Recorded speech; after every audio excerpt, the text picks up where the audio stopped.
दिल्ली के मुख्यमंत्री अरविंद केजरीवाल को सुप्रीम कोर्ट से जमानत मिल गई है। दिल्ली के कथित शराब घोटाले में केजरीवाल को 21 मार्च को गिरफ्तार किया गया था। उन्हें ईडी के केस में पहले ही जमानत मिल चुकी है। अब सुप्रीम कोर्ट से उन्हें सीबीआई के केस में भी जमानत मिल गई है। दिल्ली के मुख्यमंत्री अरविंद केजरीवाल को सुप्रीम कोर्ट से बड़ी राहत मिली है। कथित शराब घोटाले में केजरीवाल को सीबीआई के केस में भी सुप्रीम कोर्ट ने जमानत दे दी है। उन्हें ईडी के मामले में पहले ही जमानत मिल गई थी। अब सुप्रीम कोर्ट से उन्हें सीबीआई के मामले में भी जमानत मिल गई है। इससे अब उनके जेल से बाहर आने का रास्ता पूरी तरह से साफ हो गया है। हालांकि जमानत देते हुए सुप्रीम कोर्ट ने कुछ शर्तें भी लगाई हैं। जमानत के लिए उन पर वही शर्तें लागू होंगी जो ईडी के मामले में जमानत देते हुए लगाई गई थी। जेल से बाहर आने के बाद केजरीवाल किसी भी फाइल पर दस्तखत नहीं कर पाएंगे। इसके साथ ही उनके दफ्तर जाने पर भी पाबंदी रहेगी। इतना ही नहीं, वो इस मामले में कोई बयान या टिप्पणी भी नहीं कर सकेंगे। अरविंद केजरीवाल न तो मुख्यमंत्री कार्यालय और न ही सचिवालय जा सकेंगे। किसी भी सरकारी फाइल पर तब तक दस्तखत नहीं करेंगे जब तक ऐसा करना जरूरी न हो। अपने ट्रायल को लेकर कोई सार्वजनिक बयान या टिप्पणी नहीं करेंगे। किसी भी गवाह से किसी तरह की बातचीत नहीं करेंगे। इस केस से जुड़ी किसी भी आधिकारिक फाइल तक पहुंच नहीं रखेंगे। जरूरत पड़ने पर ट्रायल कोर्ट में पेश होंगे और जांच में सहयोग करेंगे। कथित शराब घोटाले में अरविंद केजरीवाल को 21 मार्च को गिरफ्तार किया गया था। लोकसभा चुनाव के कारण 10 मई को उन्हें सुप्रीम कोर्ट ने जमानत दे दी थी। इसके बाद 2 जून को केजरीवाल ने सरेंडर कर दिया था। इस मामले में ईडी और सीबीआई दोनों जांच कर रही हैं। ईडी के मामले में सुप्रीम कोर्ट से केजरीवाल को 12 जुलाई को जमानत मिल गई थी। अब उन्हें सीबीआई के मामले में भी जमानत मिल गई है।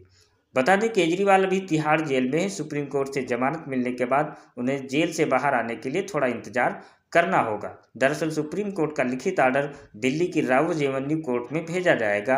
यहां बेल बॉन्ड भरना होगा।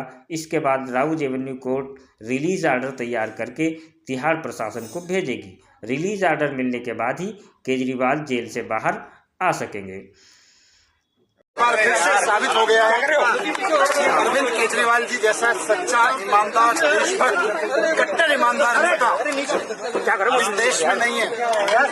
जिनको गिरफ्तार करने के लिए भारतीय जनता पार्टी ने हजारों तरह की कुचक्र रचे, हजारों तरह की साजिशें रची। एक कट्टर ईमानदार आदमी को, काम करने वाले आदमी को, जनता के दर्द की, जनता की जिंदगी को संवारने के लिए जो काम कर रहा था, उनको उठा के जेल में डाला। इससे बड़ा पाप लोकतंत्र के इतिहास में नहीं हुआ।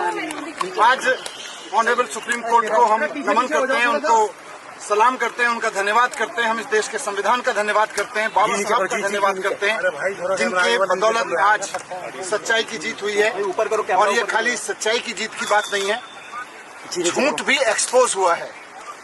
जिस तरह से आज ऑनरेबल सुप्रीम कोर्ट में ऑब्जर्वेशन दी गई, कहा गया कि केजरीवाल जी को ईडी की रिहाई से रोकने के लिए सीबीआई का पूरा गिरफ्तारी का मामला रचा गया। हम बार बार कह रहे थे, सिंघवी साहब ने, हमारे जो सीनियर एडवोकेट थे, उन्होंने ऑनरेबल कोर्ट के सामने बार बार ये शब्द दोहराया कि ये इंश्योरेंस अरेस्ट था। ये किसी गलत काम के लिए अरेस्ट नहीं किया गया था, कोई करप्शन के लिए अरेस्ट नहीं किया गया था। भारतीय जनता पार्टी चुनाव में नहीं जीत पाती, पार्टी को नहीं तोड़ पाती, तो एक इंश्योरेंस अरेस्ट किया गया कि इस आदमी को जेल में डाल दो तो इनकी पार्टी टूट जाएगी, इनकी सरकारें ध्वस्त हो जाएंगी। लेकिन मैं बाबा साहब को और संविधान को याद करते हुए, धन्यवाद करते हुए, ऑनरेबल सुप्रीम कोर्ट को धन्यवाद करते हुए, सिंघवी साहब का धन्यवाद करते हुए, आम आदमी पार्टी के एक एक कार्यकर्ता, एक एक लीडर, पार्षद, एमएलए, एमपी, सबको भी बधाई देना चाहता हूं, धन्यवाद देना चाहता हूं कि ऐसे संकट के समय में जब भारतीय जनता पार्टी अपनी पूरी ताकत के साथ, अपने पूरे चक्रों के साथ उनको कुचलने की कोशिश कर रही थी, वो टूटे नहीं, हटे नहीं, झुके नहीं, सच्चाई के साथ लड़े रहे। सच्चाई की जीत हुई है। हम बहुत खुश हैं।